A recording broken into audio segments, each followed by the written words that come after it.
Celebration in Art, presented by the Weekly Special, is made possible by WTIU members like you. Thank you.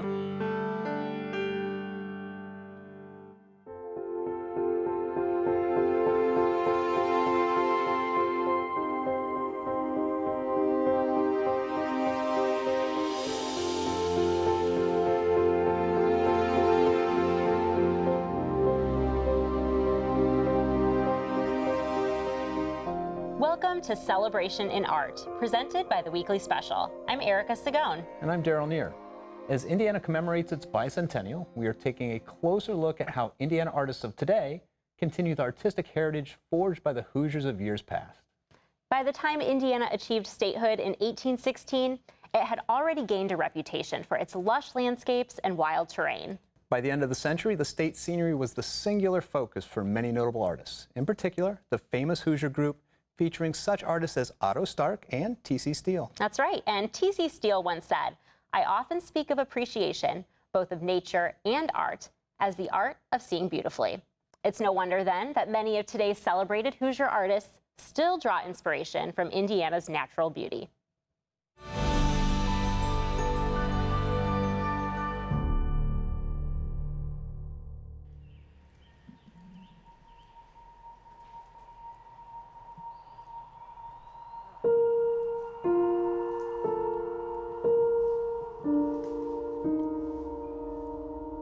I like working with the silk because it takes the chemical dye so well.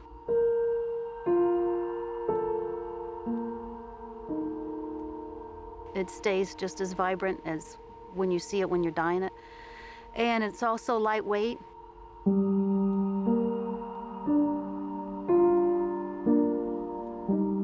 And for outside, I discovered that it slides over the pine trees, bark, the rocks, without snagging.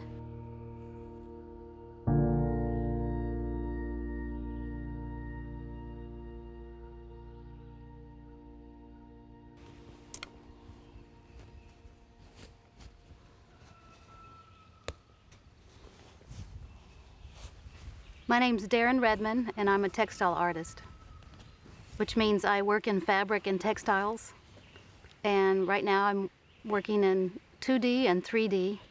The 2D work that I do are quilts, and I've been making quilts for the wall art, I guess for about past 9 years.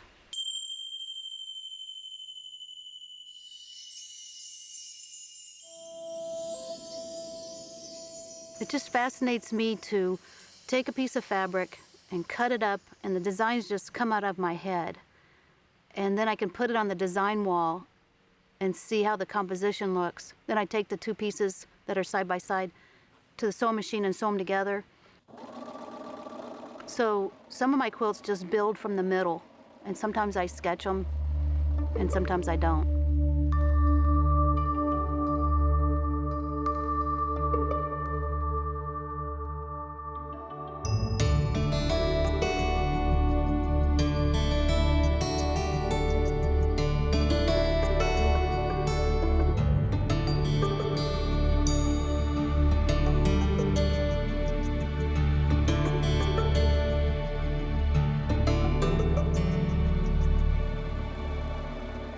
When I'm making a quilt for the wall, I'm inside sitting at my sewing machine or cutting at my cutting table or at the design wall, and all this takes place in about a 3-foot section.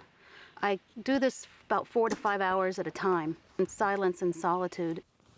But outside, you have the whole sky to yourself, all the trees, all the surrounding, all the environment, and I like to be outside. I like to hike and just be outside. That's why I started working with the larger textiles, larger pieces of fabric, so I could be outside with them. And then it just kind of comes up spontaneously. Whatever the nature provides, that's the backdrop for the fabrics.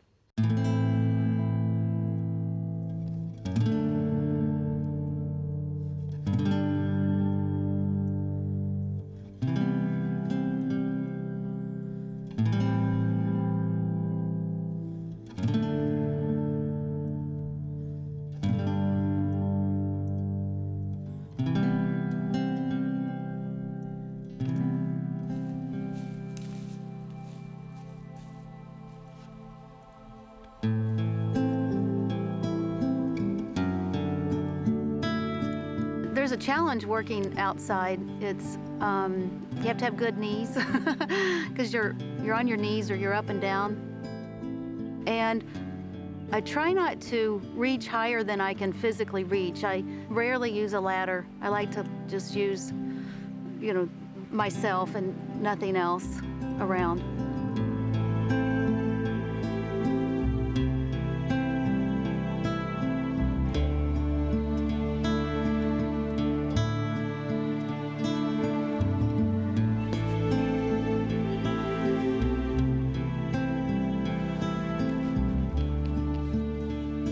I went to the North Rim at the Grand Canyon National Park and decided that I didn't want to sew quilts inside. I wanted to explore and hike and see what the colors were down inside the canyon. So I hiked and I came back up to the rim and dyed about 100 yards of silk in the colors of the geology.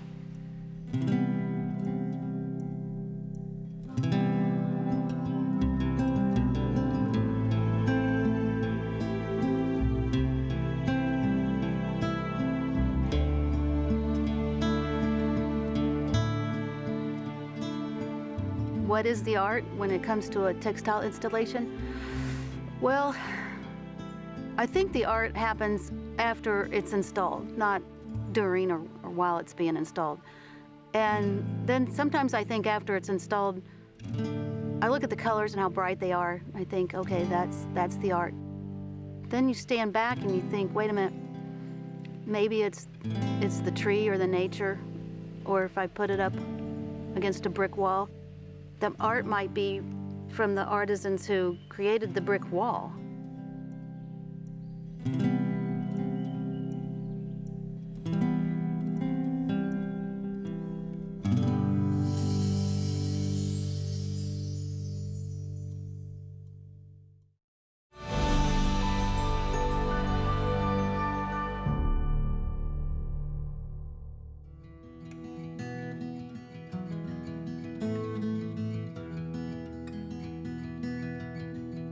I have always been fascinated with how things are made. As a child, I would go out into my dad's shop and take things apart, not necessarily put them together, but just, figure out how things worked. The fact that I can take a bundle of sticks, basically, and turn it into a beautiful basket just blows my mind. And it's a part of my heritage, too. My great-grandfather immigrated from Russia in 1874 and made his way to the Dakota Territories. In that part of the country, the only wood to speak of was the willow bushes. And so, like any good pioneer, you make do with what you have. So he'd make the baskets, whether it was eggs or wash baskets, anything that they needed containers for, he would make them. My dad was gracious enough to have the patience to teach me how to do it, and then from there, it's just a matter of practice, practice, practice.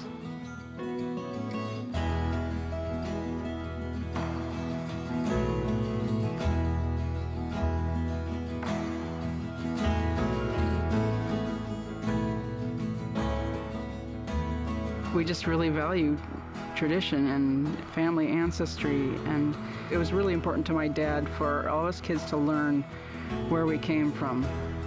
I never knew my great-grandfather, and so that is kind of my only connection to him. I have to think that he's like laughing and having over this whole, basket weaving as art kind of thing.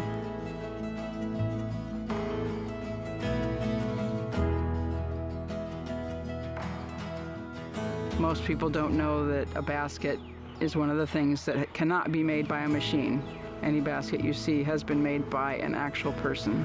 Willow is one of the sturdiest materials you can use, and so willow baskets are a little bit more difficult to weave than, say, if you just used softer reeds. There's no nails, there's no glue. The tension of the willow keeps them in place till they dry, and then you just have a really good, sturdy, usable basket, and hopefully it's beautiful too.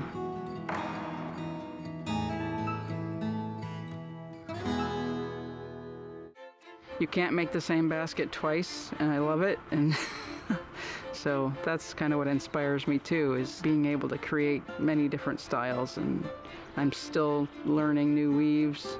But then beyond that, there's just limitless possibilities with colors and size of willow and style. People are really astounded about that. I get asked a lot about, do you dye your willows? And I say, no, that's all natural. I grow 15 different varieties of willow in my yard, but there's over 300 kinds of willow.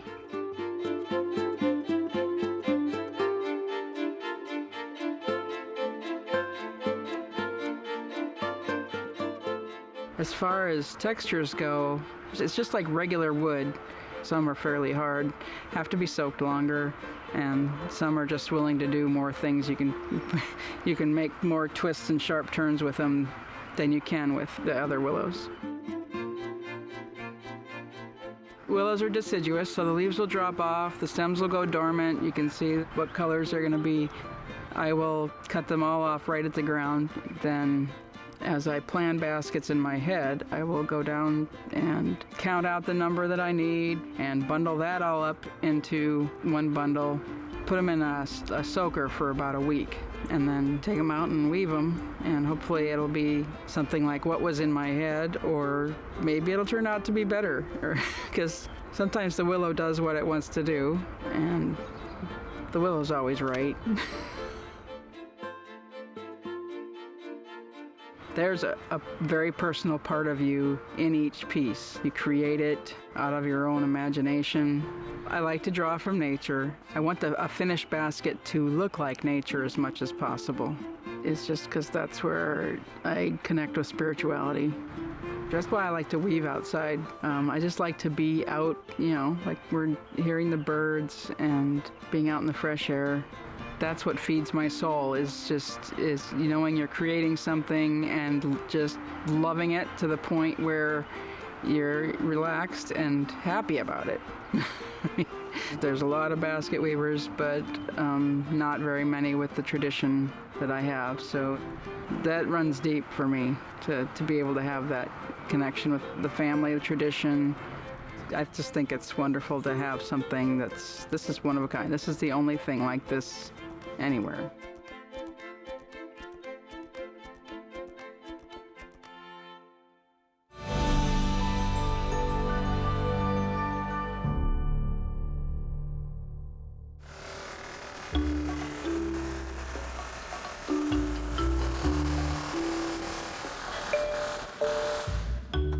If I get a commission where I need to do a countertop or tabletop or range hood, I'll take sheet metal, copper, perfectly flat, clean and straight, and this little contraption I built here is what puts all the hammered marks in to make it look old and a little more textured.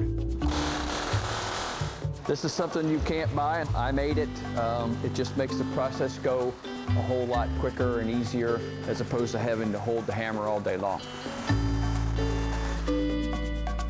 Been doing metal sculpture for about 35 years. I started because I like to build things and make things and play. Once I get the sheet of copper hammered to the texture that I want, then we have to anneal it. And to anneal it, you got to use a lot of heat, and we'll do it in a section at a time, and it'll bring up colors on the copper. Each color represents a temperature, and the thing is, if you try for a specific color, you want a specific color, whether it's the purple, the blue, the yellow, the green, whatever. If you want that color, once you achieve that color, it's too late. It's going to continue to get hot, and that color is going to go away. So you have to anticipate that color that you might want. Now that I've heated the copper, I have to cool it to get the carbon off. And once it's done, it'll be nice and soft again.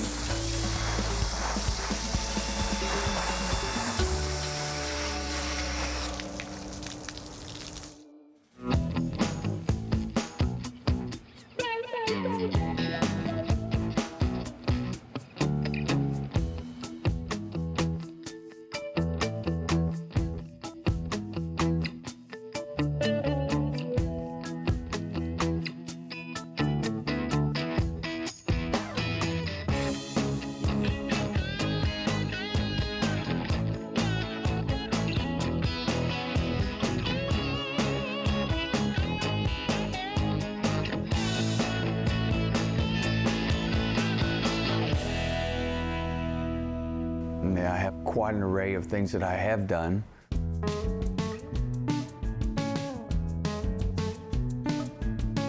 I've built large fountains, bronze fountains for a rising sun. It's 14 feet tall. It was stainless steel inner structure. A finish that you can do on copper, if you live in a place like I live and it doesn't turn green and you want it to, the old coppersmiths had a method of doing that overnight with different kinds of urine from different animals. And I do repoussé, which is what I currently do mostly. It's just the art of manipulating metal, bringing it forward from a piece of flat metal to a two-dimensional shape. To finally quit on a project and to say it's finished and be happy with it is probably one of the harder things to do. You can always tweak it, you can always mess with it and refine it and detail it, and you can take it too far too, so you really need to know when it's done and call it quits and just be good with it. My favorite piece would probably be of my father, who passed away about 9 years ago, and him and my dog were the best friends, so I got a picture of the two of them together. It's in my office.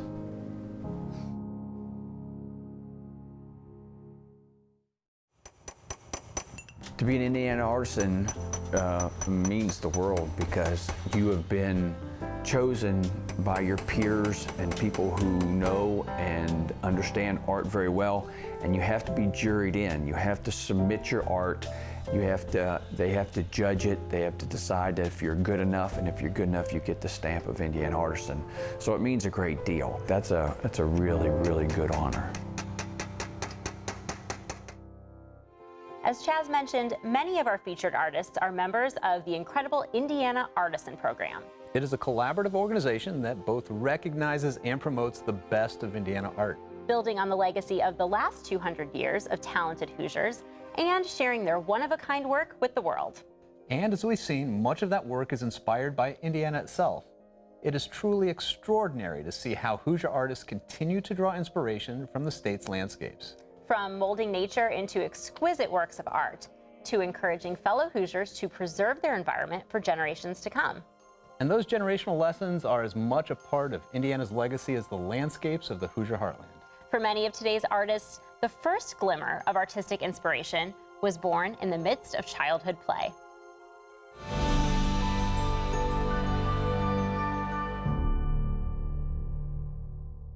My name is Jiamei Wu, and I am an artist and designer living in Bloomington, Indiana. So I grew up in China in 1970s during a time that the resources were extremely scarce. As a child, the only toys we had to make ourselves. So my mom taught me how to make a lot of origamis. Most origami we did, mostly they were figurative, such as birds, the animals. Particularly this one model my mom showed me, this was very interesting. It's not two-dimensional, it's three-dimensional. Looks like a flower basket. As a child, it really opens my eyes to this wonderful world of patterns, interesting three-dimensional forms, and how the light and shadow plays on the models. Everybody knows that you can do a lot of things with paper. You can cut, you can create beautiful patterns, you can fold. A very simple piece of paper, once you fold, it adds a structural force to the paper. So the easiest way to work with paper is by hand. With my students, especially beginning interior design students, they are afraid to try with their hands. It's sort of challenging for them. I often ask them to work from something that is small. With paper folding, you want to start something that is small. You want to use paper to come up with a motif. And when you have a motif, you want to think about ways to connect the motif and can be compounded to something that is amazing, that's much bigger.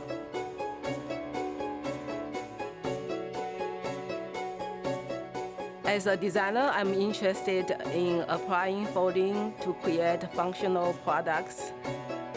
To start, I often experiment with my hand only. I work tactily. I just play with a piece of paper. A lot of times people ask me, hey, how do you come up with something so complex? I say, no, it's very easy, it's so simple. Just a very simple piece of paper. You fold and you see what you get out of it. And then you later on, you figure out, okay, can you connect these little things you fold with a little piece of paper together? So I have these ideas in my head, and I play with my hand, and I came up with some very interesting motif.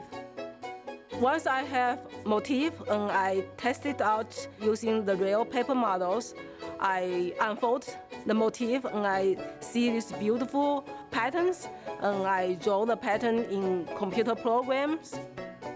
Later on, I will cut these patterns using a machine to cut the patterns for me. Once I have the pattern, I have to crease it forward by hand to create the models.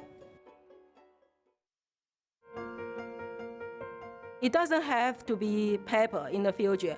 It can be a piece of plastic. And when you hit a piece of plastic, it can be very easy to manipulate and can be folded too. So there are lots of applications in folding. Can you imagine that a house that can be folded? And if you need a house, you just push a button and then it's unfolded, becomes something that is three-dimensional. There are so many things I want to explore. I feel like I'm just touched the tip of an iceberg.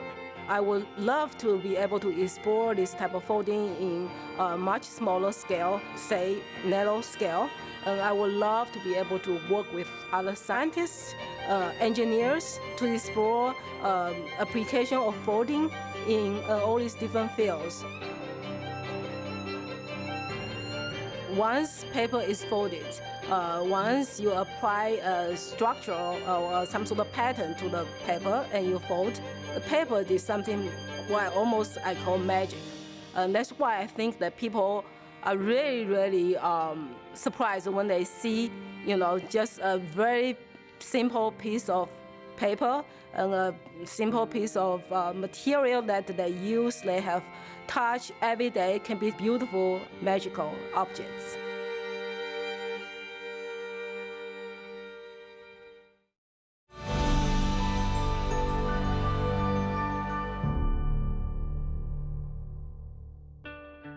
When you're working at high consciousness, all your senses are becoming refined even if you don't realize it, and your work is improving. That's an interesting observation. I'm Michael Duff, and I'm a bow maker. I was about 7 and the family discussed giving my brother and I piano lessons. I just liked the piano and I liked the classical music that we were given to study. It just happened. Don't know why I didn't see it leading anywhere at the beginning, but it did. Very close to 30 years since I took over the bow making from Robert Berg. He had studied this form of bow making. He actually handed it to me and said, well, what do you think of it? And I didn't pick up that it was synthetic. He said, can I sell you the business? I'm ready to sell. I said, I think I would. So I evolved into a niche which was quite fitting for me.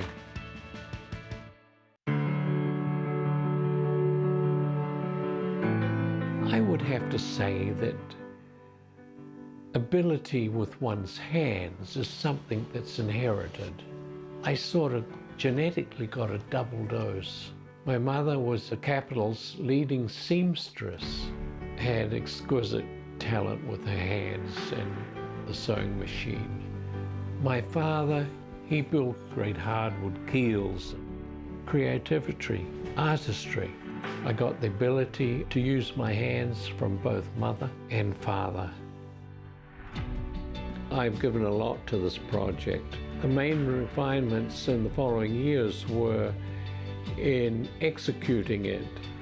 I mean, making a good-looking bow, making them look first class.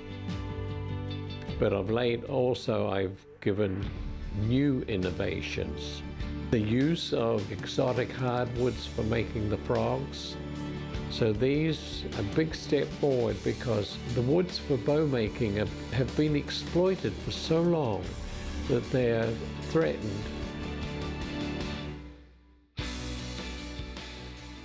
A Porsche is what it is because of its shape. It clings to the road and corners well at high speed. It's a good analogy to think of a bow in those terms. It's moving at high speed when these violinists play it. It must behave predictably.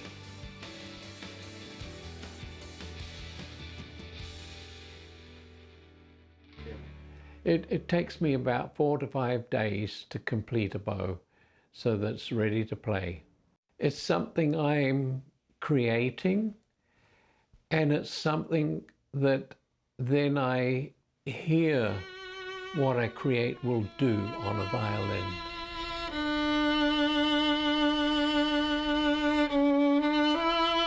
I've listened to so many string players over 40 years.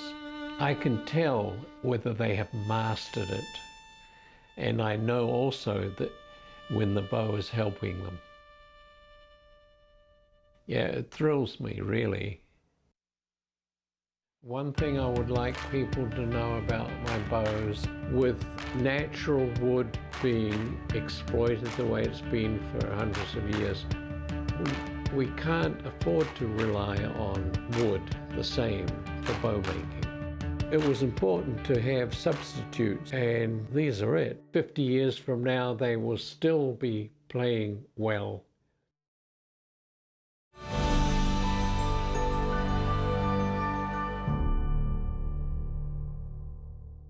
I knew at 4 years old that I wanted to be an artist. My grandmother used to set me right here in this rocking chair and made me draw. She would get out Life magazine, have a stack of Life magazines here, and just keep drawing the pictures. There'd be animals, elephants, and natives and whatnot in it, and eventually I learned how to draw. My grandparents lived out in the country in Park County, and there really wasn't many toys or anything to play with. As we got older, my two brothers and I, we played out in the woods. You build forts out there, and that's where I learned that you could find clay in the creek. And I realized you could just mesh it up and make animals and things and put them up in the sunlight, and the sun would dry them out. That's my initial beginnings, is how it started to click that I could make things out of clay. I was working at the advertising agency, and I had someone come and ask me if I'd be interested in doing the Korean War monument for Vigo County on the courthouse lawn. I said, yeah, I could try. And so that was my first time, and I had no idea what I was doing. I would wad up pieces of newspaper and would duct tape it to a PVC pipe skeleton, but I got the figure built up and then put clay over the top of that, and it worked out. Primarily all that I've learned, I've self-taught. I believe that almost anybody can teach themselves. If they want to do it, they can do it. And even today, every one of my pieces that I do, every sculpture, statue that I do, it gets easier and it gets better. So it's just training. By the time I'm 90, I'll be really good.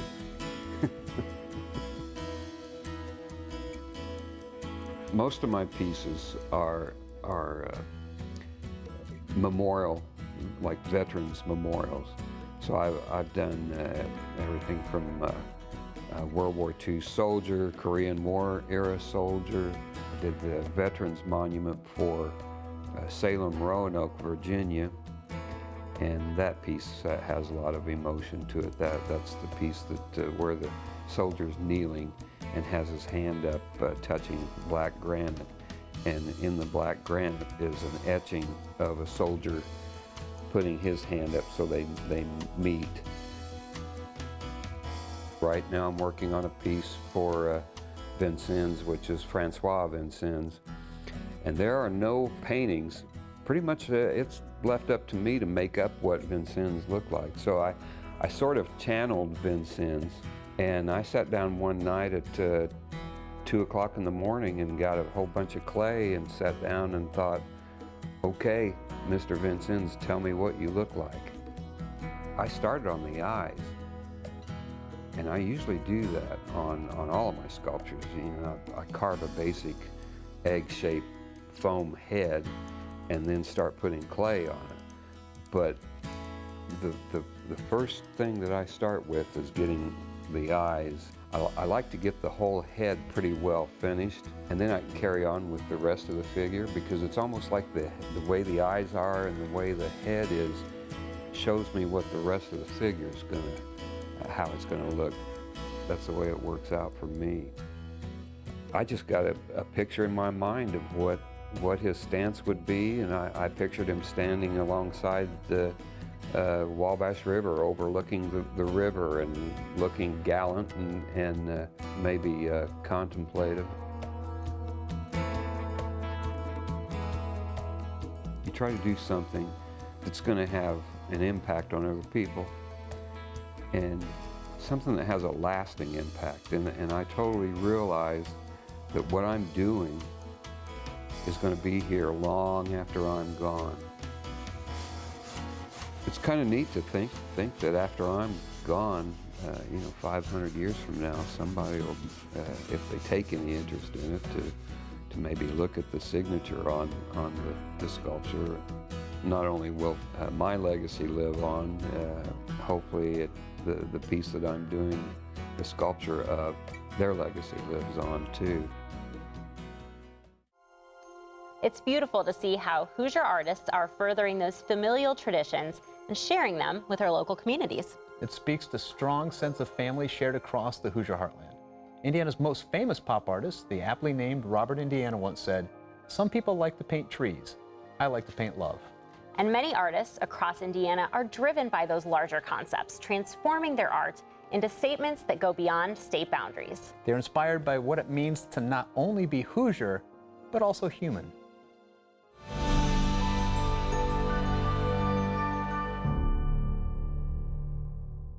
My name is Pete Baxter, and I'm a Shaker craftsman.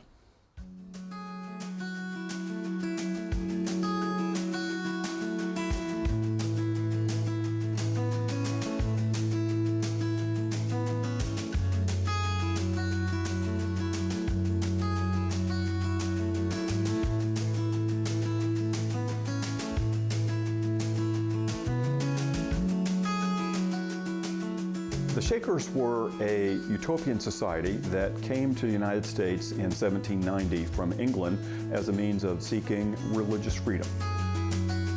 My first exposure came in undergraduate school, taking an elective course on Shaker life. I didn't know it at the time, but their furniture and the simplicity of the way they made things appealed to me. Later in life, when I became a woodworker, the Shaker things came to the forefront. My first exposure to Shaker boxes and carriers came about by reading an article in a magazine. I thought, okay, I have the skill level to attempt this. The boxes are essentially a storage container. So at the risk of maybe being a little flip, I think the Shakers created the original container store. They were used to store any and all dry goods, paints, paint pigments, tacks, flour, sugar, nails, buttons. It's a storage container, nothing more, nothing less. Today, I would say they're exactly the same thing. You need some place to store things. Why not store them in a quality piece that will last for generations. The piece that I enjoy making the most is a satin-blind shaker sewing carrier. It is the most historically correct piece that I make. While it was too ornamental for the shakers' use themselves, they were good at marketing and selling their wares to the non-believers outside the community. Original carriers were sold without a lid. I include one just simply because it tends to finish the piece and helps keep things neat and tidy. My best seller is a number 3 box with 2 removable trays that I call a keepsake box. I make a tall number 17 coffee table that is definitely an attention getter. It's not a piece that the shaker's ever made, so it's just simply making something a little bit bigger and having a more modern day use for it. My chairs are representative of the style made at the Mount Lebanon Shaker Village in eastern New York.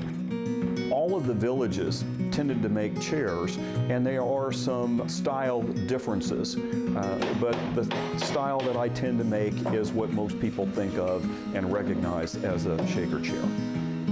I use a set of tools called a rotary plane. It was originally made for ladder makers. It is a process that will turn a piece of wood round, but not concentric like what you get on a lathe. My tools and methods are a combination of hand tools and power tools, and I don't believe I'm being disloyal to the shakers in any way, because they were inventors and they embraced technology. A shaker sister created the circular saw blade. So I believe if their communities were still thriving today, that they would be embracing a lot of the technology and the tools that I use. The Indiana Artisan program is a juried process that was started by the state of Indiana to recognize the Hoosier State's best crafts and food people. What that means to me is I am in the company of talented artisans, and our individual brands contribute to the Indiana Artisan, and in turn the Indiana Artisan brand represents all of us and provides avenues, venues, and opportunities. I look at what I do, and then I look at some of the other people in the Indiana Artisan and I go, wow, those are creative people. And some days I'm not sure I have a creative bone in my body.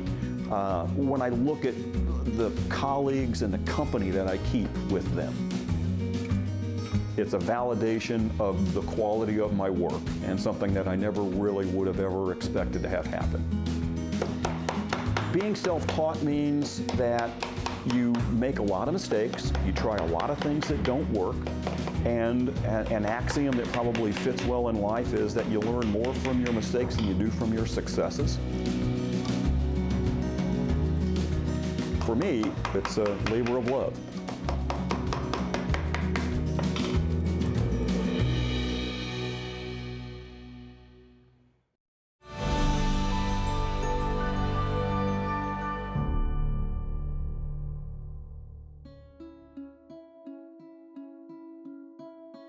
My name is Raku Glazes, and I'm an artist.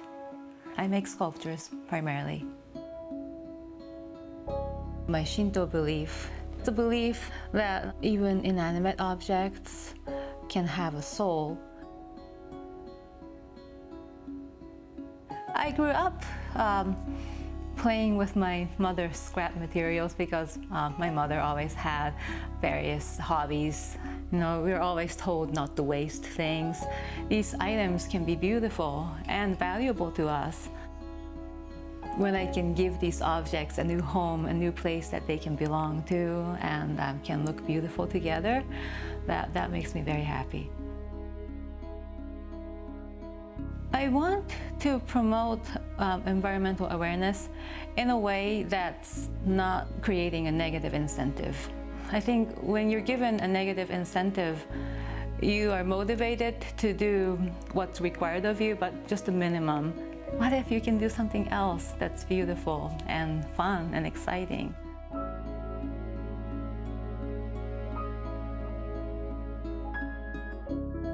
The very first step is collecting the materials.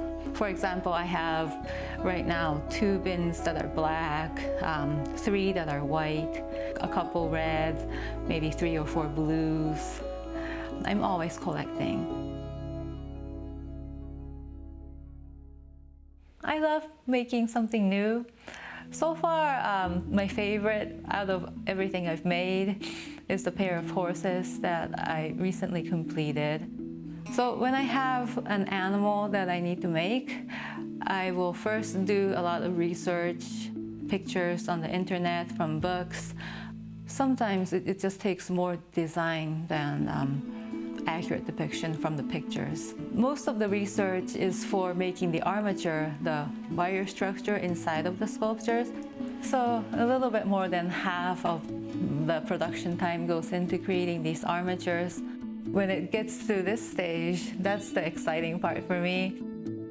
I do enjoy designing and making the armatures, but it's nothing like working with the plastics. That's the part that I have the most fun with, because that's the part that's a puzzle for me. It's very spontaneous. I will start with the largest objects that I have and see if I can put them anywhere. I try to use them in a way that's almost like in old comic books. They use lines trailing behind a running person or an animal or a car to depict the motion. So in the same way, I use these objects in a pretty linear fashion to depict the motion of these animals.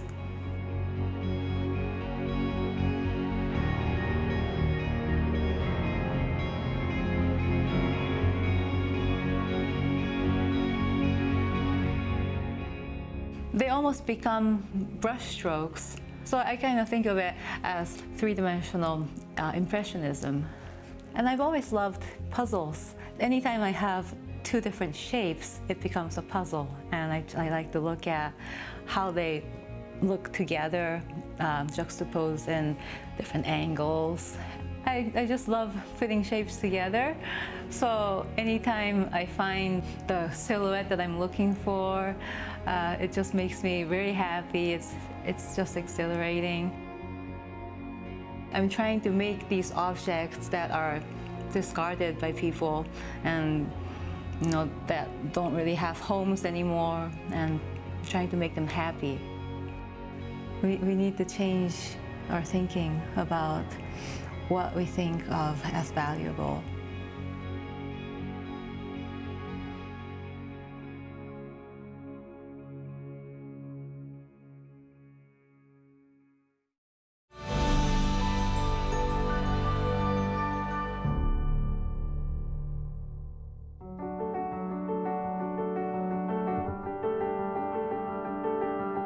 I was always creative, and I never wanted to do normal, and so art was just there.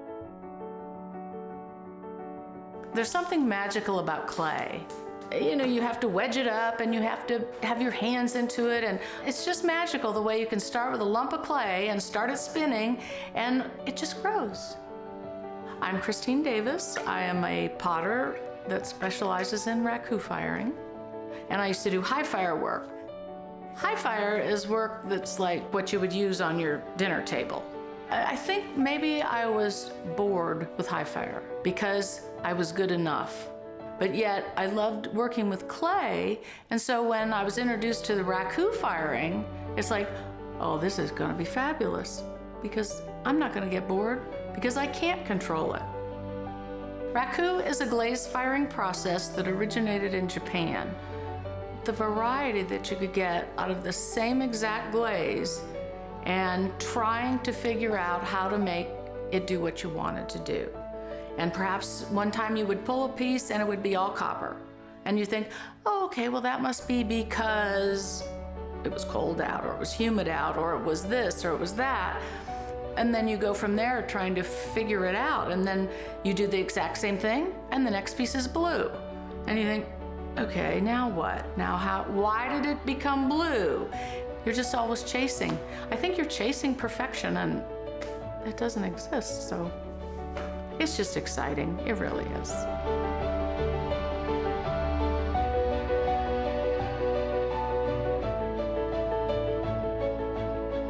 My pieces have a tight design on them, and I think it's just because I like to say, well, I can control this. I'll put this design on it, and it confuses people. And they can't figure it out, and they think, how did you get this weaving on here? How did you get this leather or metal? It's really fascinating.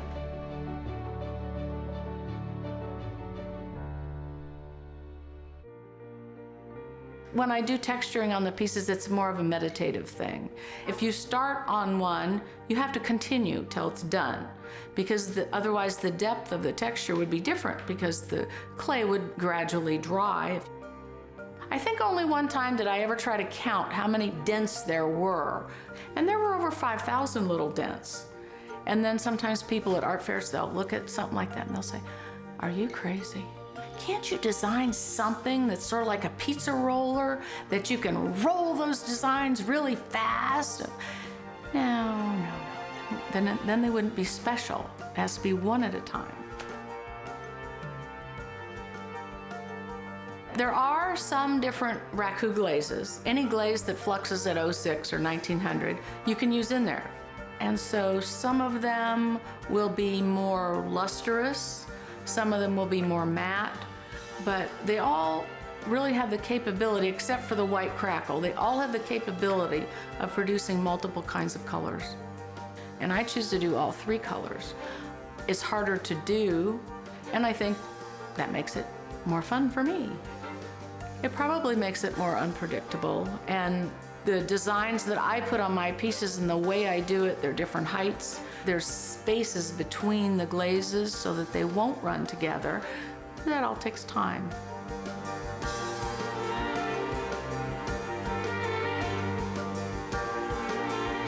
When I get that all done, then I can Raku fire it. You have to get the feel of how you can get from 0 degrees to 1900 in an hour without blowing it up. And the only way you can get the feel of it is doing the firing and doing it over and over and over. Then each one goes in a smaller can of its own that has combustibles in it, anything that'll burn. I just use newspaper, shavings, maybe pine needles, common things. So you put the hot piece in there, and it's 1900 degrees, so everything bursts and starts burning. And as the flames climb up on the piece, hotter areas of the flame seem to burn copper off the glaze, oxidize to different colors, give you random flame marks, or just do nothing and you get lousy color. It's the luck of the draw. And you're either thrilled and you're happy, or you're cursing, because it's one or the other. And so you never know. So it's like Christmas, it's like instant gratification. I think I like the excitement of working with the fire with Raku. With Raku, when I do a piece, everything is because of something I did. It looks like it did because I threw it. It looks like it did because I put texture on it or designs on it. And then it comes out of the firing because of exactly what I did.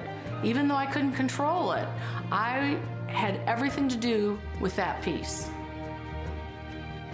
And maybe, maybe it's like people, they always talk about, well, I want to do this with my life and leave something behind. Well, those pieces are going to be left. When I'm gone, there's going to be those pieces, and those people will remember me.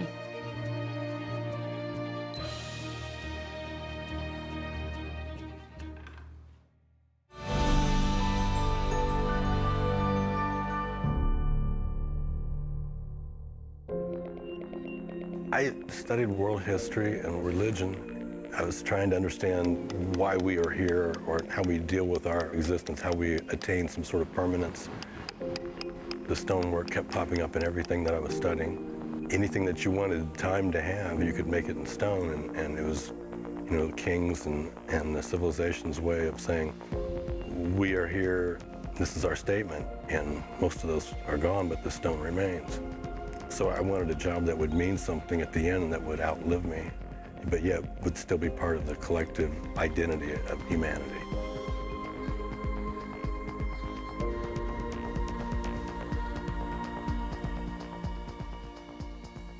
You have to learn to see in reverse. It's almost a dyslexic assembly thing where you see what must come away. And the frame is full when you start, and you have to go, 3 up, 4 down, 6 back. And that's that point. It'll be the inside of the neck, it'll be the eye or something. And then you deconstruct the block into the form, and yet you only have one chance to do that. There's no recovering. If you don't take it off in the right order, then the piece is ruined. It demands complete obedience and dedication to it.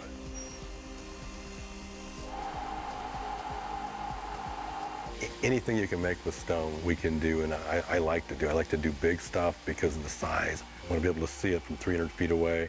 I want to see it on a building. I want to see it on the cathedral. On a hand-cut molding versus a machine molding, it just feels like it's grown, it's created organically without being formed by a machine and rigid, hard, sharp lines.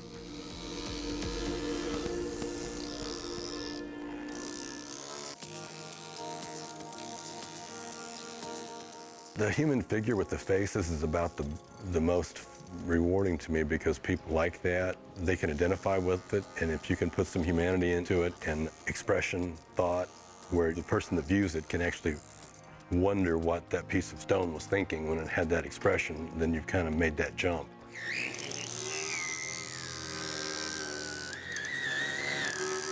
The stone has the perception of singing when you ring it.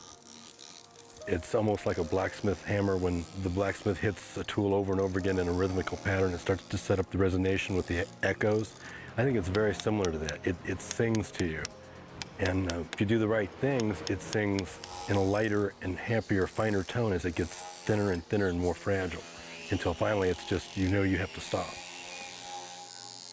So I like to try really difficult things that are very fragile. I like to hide a lot of subtle technical tricks in the pieces. How many people can handle a 4,000-pound piece of stone? Figure out the math involved in that, going from the square to the circle, and then return it at the top to have something that hadn't been done before. So it was original as far as the world of art history. You have to be able to accept defeat. If you crash a piece and you've spent 40 hours of your life on it, you have to be able to accept that and continue. The competition is, can you control your mind and your body and the order in which you applying the processes with enough power to break it, but not enough power to hurt what's underneath it. It's the feel that comes back to you in your hands through the tools, that this is the right amount of energy, so you're pushing while holding back. You're trying to move the mountain while trying not to push into it. I guess the more I learn about stone, it's basically how much more I can learn about how to control myself. You spend a lot of time alone, you spend a lot of time reflecting. Even when you're with people working on a project, you really can't communicate or talk. Kind of like being underwater. You get to reflect a lot, so it's made me a lot more contemplative and slower to make judgments and to make decisions, because when you make a decision in stone, it's there forever. You see how complicated God's work must be in creating just a simple face or a simple animal or a simple shape, just a geometric shape. So I think you're kind of standing in awe of existence when you shape stone.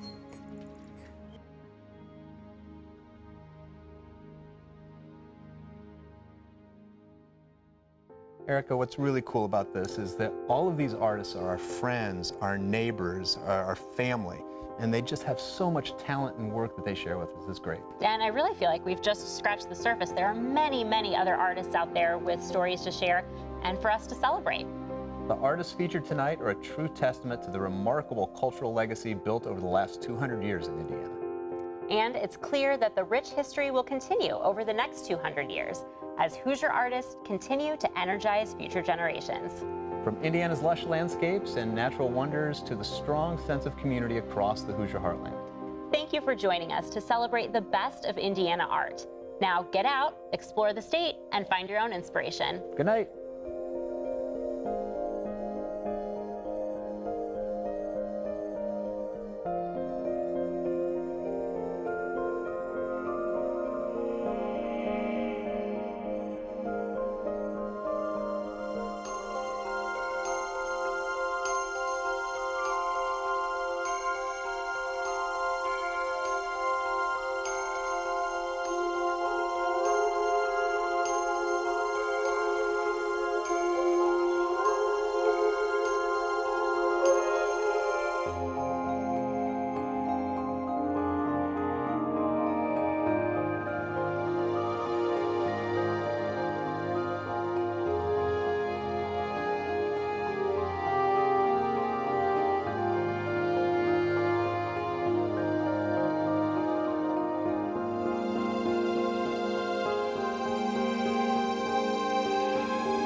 Celebration in Art, presented by the Weekly Special, is made possible by WTIU members like you. Thank you.